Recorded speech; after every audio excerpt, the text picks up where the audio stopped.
Bhavnath police station દ્વારા હત્યાના બનાવનો ગુનો દાખલ કરવામાં આવેલો છે તથા આ ત્રણેય આરોપીને છે એ ઘટના સ્થળેથી જ પોલીસ દ્વારા છે એ રાઉન્ડ અપ કરવામાં આવેલા છે। જૂનાગઢના ભવનાથમાં સાધુની હત્યાનો મામલો કે વાઘેશ્વરી મંદિર બહાર 3 શખ્સોનો જીવલેણ હુમલો।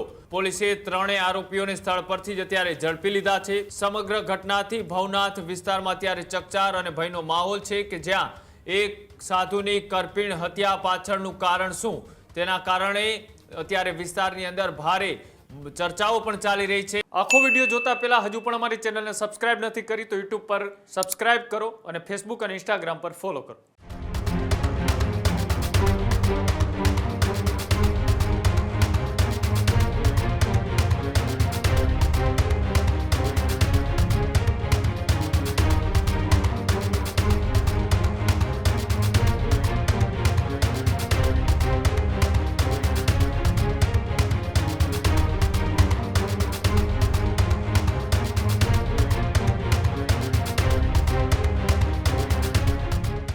આગળ વાત કરીએ જૂનાગઢના ભવનાથ વિસ્તારની અંદર કે જ્યાં એક સાધુની કરપીણ હત્યા છે તે કરવામાં આવી છે।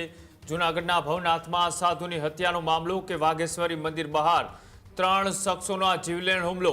લાકડીઓ વડે ઢોર માર મારતા સારવાર પહેલા જ સાધુનું મોત નિપજ્યું। મૃતકની ઓળખ ભરતભાઈ જીવાભાઈ મકવાણા તરીકે થઈ। છેલ્લા 12 વર્ષથી ભવનાથમાં સાધુ તરીકે રહેતા હતા મૃતક। ગંભીર હાલતમાં હોસ્પિટલમાં ખસેડાયા પરંતુ રસ્તામાં જ તેઓએ દમ તોડી દીધો। મૃતકના પરિવારજનોએ કડક કાર્યવાહીની માંગ કરી છે। જૂની અદાવત અને ચોરીની શંકામાં હુમલો કરાયાની પણ અત્યારે પ્રાથમિક ચર્ચાઓ ચાલી રહી છે।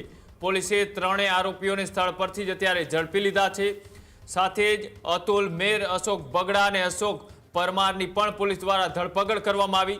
ત્રણેય સામે હત્યાનો ગુનો નોંધીને અત્યારે વધુ તપાસ પોલીસે હાથ ધરી છે।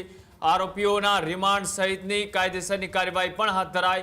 સમગ્ર ઘટનાથી ભવનાથ વિસ્તારમાં અત્યારે ચકચાર અને ભયનો માહોલ છે કે જ્યાં એક સાધુની કરપીણ હત્યા પાછળનું કારણ શું તેના કારણે અત્યારે વિસ્તારની અંદર ભારે ચર્ચાઓ પણ ચાલી રહી છે કે ચોરી અથવા તો જૂની અદાવતના કારણે આ હત્યાને અંજામ આપવામાં આવ્યો છે અને તેના જ કારણે પોલીસ દ્વારા અત્યારે અલગ અલગ દિશાઓની અંદર તપાસ છે તે હાથ ધરવામાં આવી છે। હત્યા પાછળનું કારણ શું તેને લઈ પોલીસ અત્યારે અલગ અલગ ટીમ બનાવીને તપાસ ધરી રહી છે હાથ।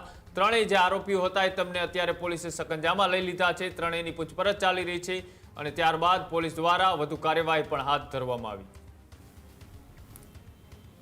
ગઈ મોડી રાત્રે ભવનાથ પોલીસ સ્ટેશન વિસ્તારમાં આવેલા વાઘેશ્વરી મંદિરના ગેટની બહાર એક જે બનાવ બનેલો જેમાં ફરિયાદી રમેશભાઈ જીવાભાઈ મકવાણા એ ફરિયાદ આપેલ કે તેમના નાના ભાઈ ભરતભાઈ જીવાભાઈ મકવાણા જે છેલ્લા 12 વર્ષથી ભવનાથમાં સાધુ બની અને રહેતા હોય અને ગઈકાલે તેમને ફોન આવેલો આથી તેઓ હોસ્પિટલ ગયેલા અને ત્યાં તેમને છે એ જાણવા મળેલું કે તેમના ભાઈ જે આ ભરતભાઈ છે તેમના શરીરે ગંભીર ઈજાઓ પહોંચાડી લોહી લુહાણ કરેલ અને મરણ ગયેલા હોય।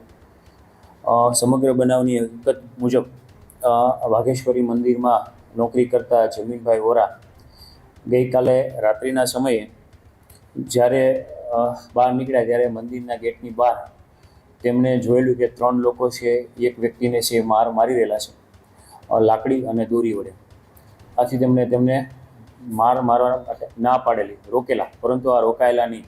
તેથી આ જમીનભાઈ છે 112 અને પેરેલલ 108ને કોલ કરેલો। થોડા સમયમાં આ બંને વ્હીકલ ત્યાં આવેલા। 108 મારફતે આ જે ભરતભાઈ મકવાણા છે તેમને સિવિલ હોસ્પિટલ લઈ ગયેલા પરંતુ તે પહેલાં જ હોસ્પિટલ પહોંચે તે પહેલાં જ આ છે ભરતભાઈ મરણ ગયેલા। સાથે સાથે 112ની ટીમ પણ ત્યાં પહોંચેલી અને આ જે પિયાગો રિક્ષા GJ11 જે 9774 પણ આ જે મૃતક છે તેની સાથે સિવિલ હોસ્પિટલ પહોંચેલી। એની આ ત્રણેય અશોક દેવશિવભાઈ બગડા, અશોક પુંજાભાઈ પરમાર, અતુલ રણમલભાઈ મેર આ ત્રણેય શખ્સોએ ગઈ મોડી રાત્રે મૃતક ભરતભાઈ મકવાણાને શરીરે લાકડીઓ વડે આડેધડ માર મારી અને ગંભીર ઇજાઓ પહોંચાડેલ લોહી લુહાણ થતાં છે એ ઘટના સ્થળે જ મરણ ગયેલા છે। ભવનાથ પોલીસ સ્ટેશન દ્વારા હત્યાના બનાવનો ગુનો દાખલ કરવામાં આવેલો છે તથા આ ત્રણેય આરોપીને છે એ ઘટના સ્થળેથી જ પોલીસ દ્વારા છે એ રાઉન્ડ અપ કરવામાં આવેલા છે અને આગળની તપાસ છે ભવનાથ પીએ દ્વારા ચલાવી રહેલ છે. આરોપીઓ હાલ રાઉન્ડ અપ હોય અતુલ રણમલ મેર કે જે મૂળ કુતિયાણાનો હોય અને આ મૃતક ભરતભાઈ મકવાણા એ પણ મૂળ કુતિયાણાના ઈશ્વરિયા ગામના હોય. સાથે સાથે આ અશોક દેવસીભાઈ બગડા એ પણ કુતિયાણાના ઈશ્વરિયા ગામના વતની હોય. તો અગાઉ તેમની જૂની જે માથાકૂટ થયેલી અને આ અતુલ રણમલભાઈ મેરના ઘરે એમની વાઇફના મંગળસૂત્રની જે ચોરી થયેલી એ બાબતની શંકા રાખી અને આ લોકો વચ્ચે બોલાચાલી થયેલી અને આ બાબતે જ મતલબ મારામારી થયેલો હાલ છે એ પોલીસને પૂછપરછમાં જણાવી રહેલા છે. આમ છતાં આરોપીને એરેસ્ટ કર્યા બાદ તેમના રિમાન્ડની પણ કાર્યવાહી કરવામાં આવશે. વધુ વિગતો છે એ બ્રીફ કરવામાં આવશે.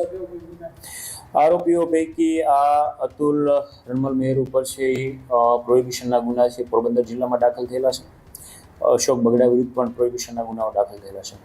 ખેડૂત ભાઈઓ છે ખેતરમાં ડ્રોન ઉડાવતા હોય છે ત્યારે આપણે એક પ્રશ્ન સતાવતો હોય છે કે જે આપણે અત્યાર સુધી જીપીએસ ટેકનોલોજીવાળા ડ્રોન વાપર્યા છે જેથી કરીને મોબાઈલ ટાવર છે અથવા તો હાઈ ટેન્શન લાઇન પસાર થતી હોય કોઈ વૃક્ષો હોય ત્યારે જે જીપીએસ ટેકનોલોજીવાળા ડ્રોન છે એમાં ટકરાય અને ટ્રેસ થાય છે.